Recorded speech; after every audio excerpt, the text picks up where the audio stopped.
Welcome to Great Talking Entertainment. I'm your host, KJ, and this is the podcast where we review movies and TV shows from all your favorite superheroes, including Marvel Comics, DC Comics, and much more. Please subscribe to our YouTube channel, Great Talking Entertainment official channel. Now let's go, baby.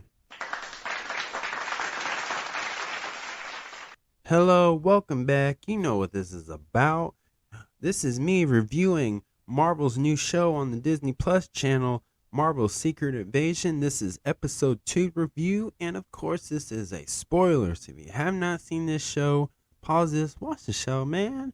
Come back, hit the thumbs up button, and come listen to my spoiler review because I would love to hear your guys' opinion about the show and how you feel about my opinion about this show. So, again, you've been warned. Let's get into it. Episode 2 starts off with an awesome scene of Nick Fury talking to Talos with the game called Tell Me Something I Don't Know About You. This definitely reminds me of the movie Captain America and Winter Soldier, where Nick Fury told Steve Rogers, aka Captain America, a story about his dad and how he uses an example to explain what the situation is and what could be going down, and how to not trust nobody, and how people change. And of course, this was just him saying that you can figure out a person through one of their lies or false statements, basically. And definitely Samuel Jackson always kills it as playing Nick Fury, and this is one of them because he can make great scenes like that work and feel awesome. So, we found out that the Kree overpowered the Skrulls, and all millions of Skrulls came to Earth without Fury's knowing it. And this definitely, Fury was pissed. Like, he was mad. He was flabbergasted, right? And this just really shows how Talos and Fury's friendship is too. It's lack of respect for another now. They can't really trust each other, and it's all going to shambles of this promise that they made for the Skrulls have scrambled. And I tell you what, like, it just kills everybody, because this is the thing that was supposed to keep the peace. This was the thing where, you know, we learn that because they go to the flashback where they're at Brixton, London in 1997. And this is where we get a young Nick Fury, graphic as a kid. And we learn that his parents were killed by Creed. And we also learn Vara is not his actual mother. So, again, this goes back to my episode 1 theory. I believe that Nick Fury was either a dad to a Skrull, or he was a stepdad to Gravik, or a father figure. And this kind of shows that he was more of a father figure to Gravik, because he wanted, as a young kid, as a Skrull, wanted to fight, wanted to do his part to get back at Creed, pretty much the Creed. And this just definitely proves that this is being personal. So again, a lot of stuff from that time in the 90s to now, this big promise feels like it's in shambles again, and this is all because of the blimp. Now, thanks to the councils that's all played by Gravik, he planned this very well, played it all out, that now he is the Skrull General, and the way he did it was very unique, very stingy. He's out to get Nick Fury and take over this planet, because Talos sent all million Skrulls, basically, millions and millions of Skrulls to Earth, and they've been just living. And now the question is, since the MC, it seems like it's been since the blip, or before the blip. I'm not sure, but I want to say it's before the blip. And I think just the idea of it is nuts. So there's a lot of things been going on. Another thing I want to point out, after Gravik became Skrull General, I think Gaia was very shocked. I bet she was hoping that everybody else on that would just not submit, but only one person did, and she looked shocked because the look on her face. So I'm definitely believing that she's a double agent. She's working for somebody completely different of that. So, wow. We also get a great scene of Rhodey and Fury, because Rhodey went to a court for international court and was representing the president, but he could not make it. So basically he covered the tracks between Maria Hill and Fury.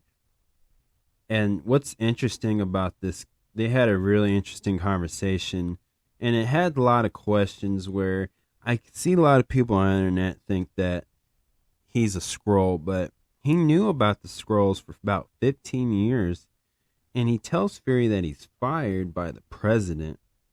And what I think about that is, I don't think Rhodey is a Skrull, because he's somebody who literally wears the suit, the Iron Man suit. He literally knows what to do. He's been around Tony Stark. He's a lot smarter.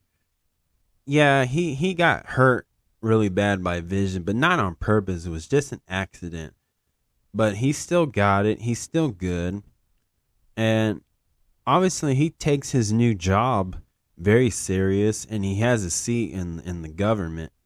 And I like how Fury explains to him that the only reason why he's got that's because Nick Fury gave it to him. But we also in this episode see Talos doing the exact same thing to Nick Fury, that if it wasn't for Talos and every other Skrull, Nick Fury would still be a quote-unquote bench warmer. So it's two parallel. You can see these two guys really, really hurt by each other. Like, there's a lot of hurtness going, a lot of personal hurt about this with the spy versus spy game in this show. So it's getting nuts.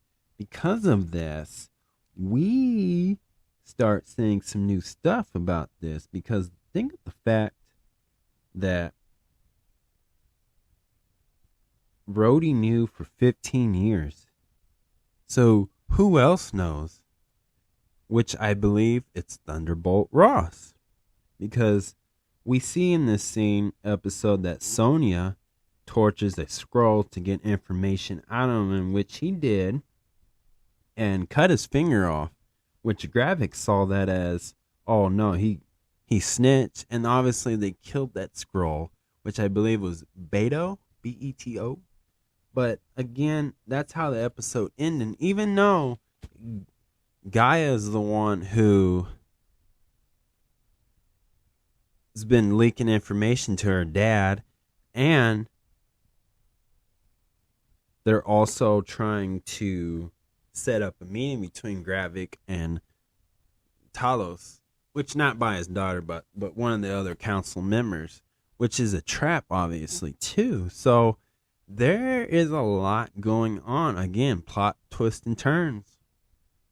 But he's now the Skrull General, and this is taken to the next level.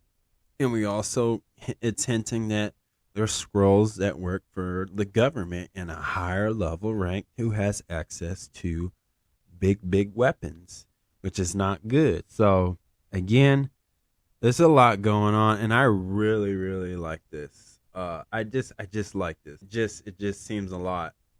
So definitely, we gotta get into some topics. So let's start with the first topic: Skrull Rebellious. So they have information on Groot,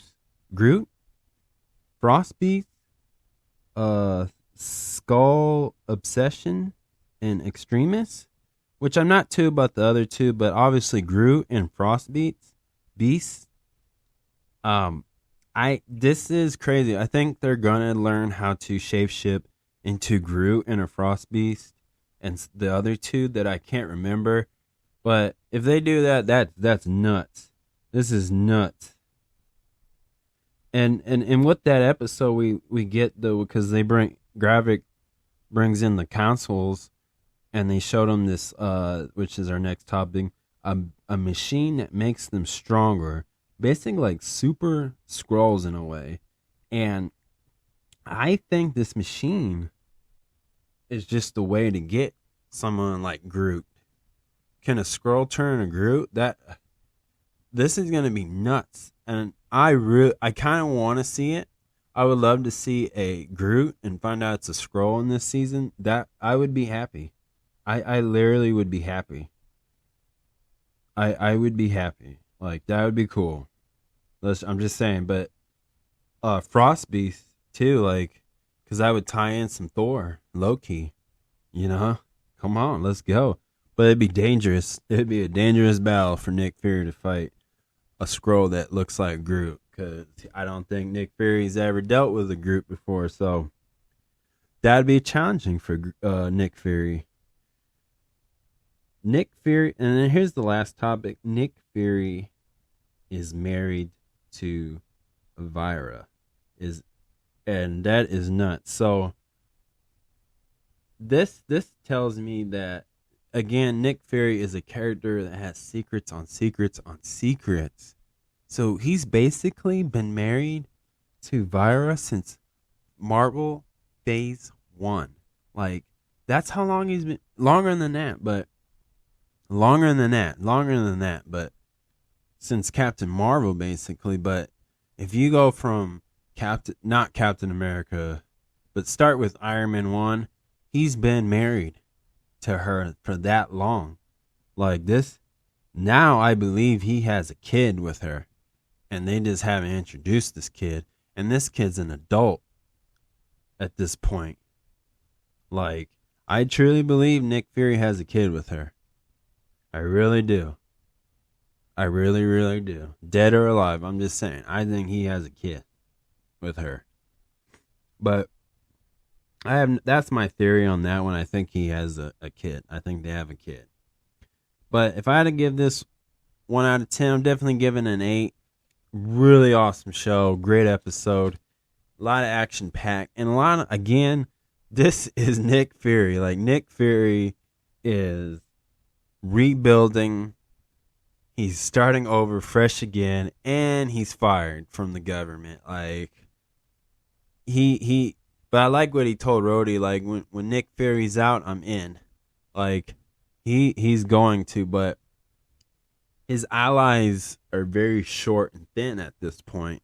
So I don't know what's going to happen next, but I can definitely see some stuff going down. Like, will we see Captain Marvel in there? Maybe, but I think we'll see Rambo first. Captain Rambo first before Captain Marvel. That's what I think on that problem. And are they still going to find a home, or are they going to try at the end of the season to live on Earth? Who knows? But that is crazy. So there's a lot of things going on, but thank you so much for listening to my review. Please subscribe to my YouTube channel, Great Talking Entertainment official channel. Subscribe, hit that notification button so you can always be updated with all my latest content. Thank you, and peace out.